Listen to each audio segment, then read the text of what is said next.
hari abifuje ko twavuga ku mugabo witwa Ashton Hall. Ashton Hall ni umunyamerika w'intyoza mu gutoza imyitozo ngororamubiri, fitness coach, ariko akaba n'umushoramari. Gusa muri ibi bihe asigaye n'umuvugabutumwa, akaba yaramamaye cyane ku mbuga nkoranyambaga kubera amashusho adasanzwe amugaragaza akora routine zidasanzwe zituma akomeza kugira ubuzima buzira umuze. Ni nka gahunda akurikiza yo kubyuka kare akiyitaho, yaba mu bwiza no mu myitozo ngororamubiri. Ibi ni ibintu akora buri munsi rero byamugize icyamamare, nubwo yatangiye gukora mu myaka ya za 2000, ariko amashusho yo mu mwaka wa 2025 niyo yamumenyekanishije ku isi hose. Abagaragara yereka abantu uko igitondo cye kiba kimeze n'uburyo yitwara mu buzima bwe bwa buri munsi. Ibi byatumye aba umwe mu bantu bavugwa cyane ku mbuga nkoranyambaga, ahanini bikanajyanira n'imiterere y'umubiri we ikurura abantu benshi biganjemo igitsina gore. Twinjiye mu mateka ye gato, Ashton Hall yavutse ku itariki 24 Ukwakira mwaka w'1995, avukira Jacksonville muri Leta Zunze Ubumwe za Amerika. Akiri muto yari afite inzozi zo kuba umukinnyi wabigize umwuga muri American Football. Yanagerageje gukina uwo mukino mu mashuri atandukanye, biba akarusho ubwo yigaga muri Alcorn State University. Yakiniye ikipe y'ishuri aho yakinaga nka running back, ndetse akagerageza kwitwara neza, nubwo nyuma byaje kwanga ntiyabasha kugera ku rwego rwo babigize umwuga. Nyuma y'uko inzozi ze zo kuba umukinnyi wabigize umwuga ziburijwemo nk'abandi bose, nawe yacitse intege no kwiyitaho by'imyitozo ngororamubiri, arabihagarika, bimuviramo no kubyibuha bikabije. Abantu bari bamuzi akina rero bakajya bamutarama, bamuserereza, bamuseka bitewe n'uko yarasigaye angana. Ubwo muri ibyo bihe ni nabwo yarwanaga n'ubuzima, aho yakoraga imirimo itandukanye yo kwirwanaho kugira ngo abone amaramuko. Tekereza ko yabaye umukarani, yakoraga akazi ko gutwara imizigo, nyuma aza gukora mu nzu z'imyitozo ngororamubiri azirindira umutekano, ari umuzamu wazo. Ni nayo ku igitekerezo cyo gutangira kubaka umubiri bihoraho, anakora igitekerezo cyo gutoza abantu gusigasira ubuzima buzira umuze bifashishije siporo, cyane ko yari yarabaye umusiporutifu. Mu gihe cya COVID-19 rero yatakaje akazi nk'abandi bantu benshi bagiye batakaza akazi. Arangije aryamye mu gitanda aratekereza ati, ni iki nakwikorera nkanjye ubwanjye nyuma yo kubura akazi? Kurya yari yarigeze kubaho umukinnyi n'ubunararibonye bwo gukora mu nzu z'imyitozo ngororamubiri. Yigira inama yo kujya afasha abantu kubatoza imyitozo ngororamubiri. Yarabanje yikoraho ubwe ku giti cye, bitewe n'uko yari yaratakaje nyine imisusire igaragaza umubiri uri ku murongo. Nibwo rero yatangiye kwitoza, atangira abyuka kare akiyitaho kugira ngo umubiri we ujye ku murongo, abone n'uko azafasha abandi. Kubera ko ibihe bya COVID bitatumaga ahura n'abantu, yatangiye kujya afasha abantu anyuze kuri internet, akabafasha kwiyitaho ku bijyanye n'imirire, ubujyanama ndetse n'imyitozo ngororamubiri. Sibwo bitangiye gufata, abona abantu baramuyobotse, cyane ko benshi babaga bari no gukorera mu rugo. Nawe ubwo ahita bihindura akazi, ahita ahinduka umujyanama mu by'ubuzima buzira umuze gutyo.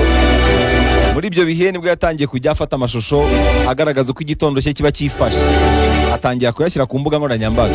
Abantu barayakunda cyane, batangira no kuyigana. Ayo mashusho yagaragazaga uburyo abyuka saa 9:50 za mu gitondo, agahita akora meditation, akitekerezaho mbese, ubundi agakurikizaho imyitozo ngororamubiri, agashyiramo uburyo yita ku isura ye yakoresheje kuyibiza mu mazi arimo urubura kugira ngo isura yise neza, akerekana za masike akoresha, zimwe akanazirana akazibyukana akazikoraho mu gitondo.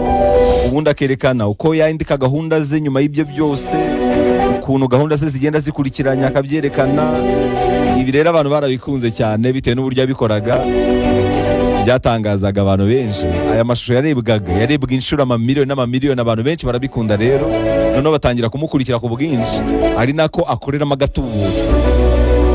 bamwe bakamushimira kubera iyo gahunda ye ayereka abantu, abandi batarakabya cyane uburyo abikoramo, ntabwo ari benshi babishobora, abandi batangira kugera bamukoraho urwenya bagaragaza ko ibintu akora bidasanzwe. Uko babikora rero nawe niko yamamaraga cyane kurushaho, agatumbagira cyane.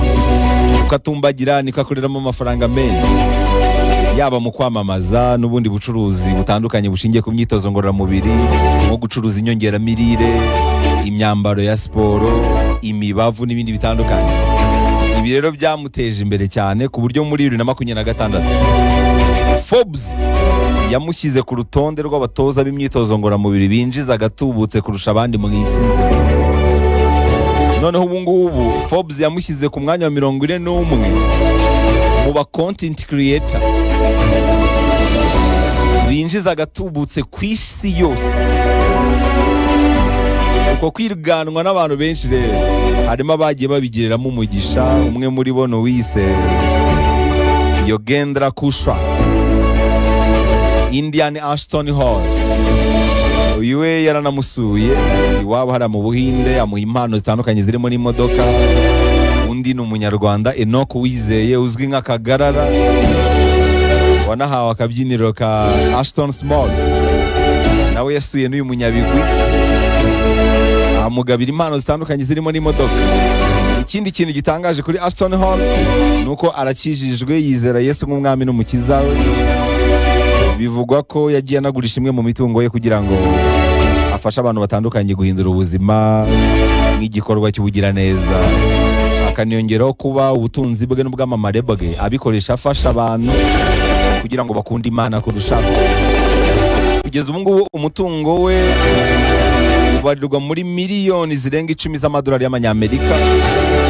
Video ze zose zarebwe n'abarenga biliyoni 3. Abandi rero bamukundira amagambo y'inkomeza avuga. Uyu munsi reka tuyakomozeho by'umwihariko muri kino gice twahari ijambo ryahindura ubuzima. Hari ahantu yavuze ngo niba batakwita umusazi, inzozi zawe ntabwo ari nini bihagije. Rota binini ku buryo abantu niba byumva cyangwa niba bibona bavuga bati ibi bintu birimo n'ubusazi si gusa. Niba rero batabyita ko harimo n'ubusazi, ntabwo inzozi zawe ari nini. Ibintu byinshi bitangira babyita ibisazi kugeza ubwo bibaye impamo. Iyo rero ari binini ni ihame yuko abantu bavuga bati yaranasaze si gusa. Yaravuze ngo guhozaho biruta kure kugira akanyabugabo. Iki nicyo twarabibonye. Discipline iruta kure akanyabugabo, nubwo hamwe na hamwe byuzuzanya. Mu rugamba rw'ubutsinzi uzabona ko abantu bubatse icyo bita discipline aribo bagezeyo kurusha abandi bari bafite akanyabugabo.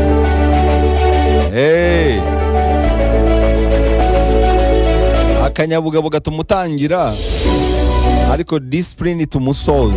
Akanyabugabo gashingira ku marangamutima, ariko guhozaho bishingira ku kuri nyako kw'ibintu, ku mahame, ku mategeko washyiriyeho ubuzima bwawe. Akanyabugabo gashobora kuza cyangwa kakagenda bitewe n'uko umuntu yaramutse, ariko discipline ihoraho, ntabwo yita ngo waramutse neza cyangwa waramutse nabi. Hari abantu bakora siporo bayobowe n'akanyabugabo, ni wa muntu ushobora kuyikora icyumweru kimwe mu kindi akaba arahagaze.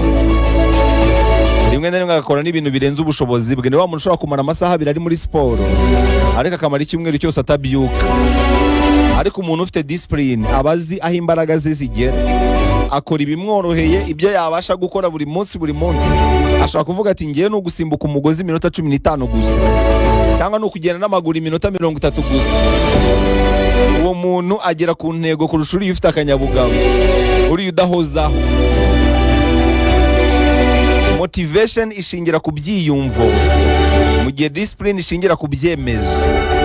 Niyo mpamvu discipline itanga umusaruro uhoraho, motivation itanga umusaruro w'ibice bice. Ni ibintu bihindagurika. Gukora utuntu duke buri munsi bifite gahunda bitanga umusaruro kuruta gukora ibintu byinshi rimwe na rimwe bitewe n'uko umuntu yaramutse. Ntukizere umuntu uramuka rero, ujye wizera wa muntu uhozaho.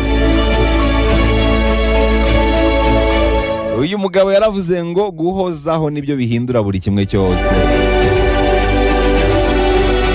aranavuga ngo kanguka mbere y'uko ubuzima bugukangura ku ngufu. Kanguka mbere y'uko ubuzima bugukangura ku ngufu kandi nabi. Iyo utegereje ko ubuzima aribwo buzagukangura, bugukangura nabi. Ntugategereze gukangurwa n'ubuzima cyangwa gukangurwa n'isi.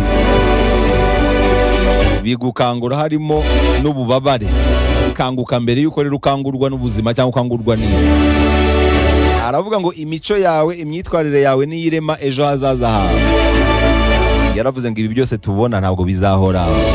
Amafaranga, ubwamamare, icyubahiro cyo mu isi ni ibintu birangirana n'isi. Bibereyeho kubahisha izina rya Yesu no kuzanira abantu gukiranukira Imana. Aranavuga ngo urwitwazo ntabwo rujya rutanga umusaruro. Yaranavuze ngo gukora cyane ntabwo bibeshya. Umuntu ukora cyane uramumenya n'umusaruro w'urivugira. Yaravuze ngo sarira kuba mwiza kurushaho muri buri kanya kose ubonye. Nk'uko usarira ibibi n'ibyiza bisarira. Sarira kuba mwiza kurushaho muri buri kanya kose ubonye. Aranavuga ngo utsinda mu gitondo kandi utsinde na nimugoroba. Yaranavuze ngo udukorwa duto usubiramo buri munsi nitwo tuguhindura igihangange. Aranavuga ngo umubiri wawe niwo usobanura imyitwarire yawe. Umuntu ujagaraye bisanzwe by'umubiri n'imitekerereze y'ibijagaraye.